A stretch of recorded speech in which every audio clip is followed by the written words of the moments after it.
nabimenye kuko ekipe ya Amnesty International yaje kundeba ivuga ko bakeka ko ndi telefoni yanjye bayumviriza.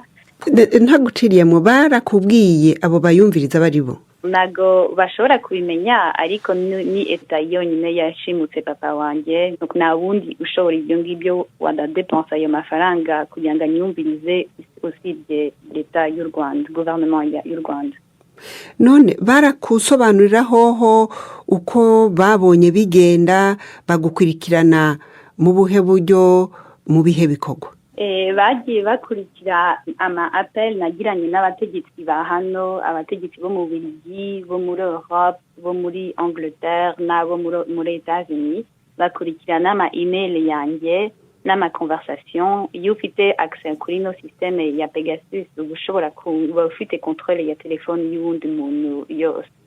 Hari amazina boba baraguhaye y'abantu mwavugana canke mwandikiranira bakurikirana cane?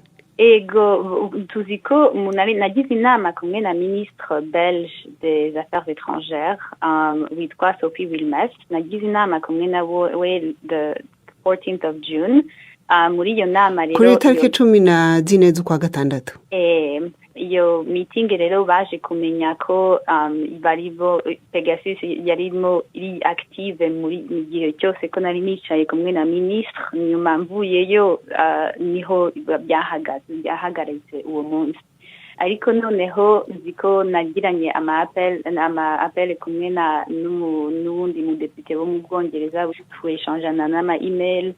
Tuvugana n'ibintu bireba kuri dossier kuri urubanza rwa papa rurimo ruragenda rubaba mu Rwanda, kandi rero ibyo ni confidentiel, nagari ikintu biri protégé birakingiye.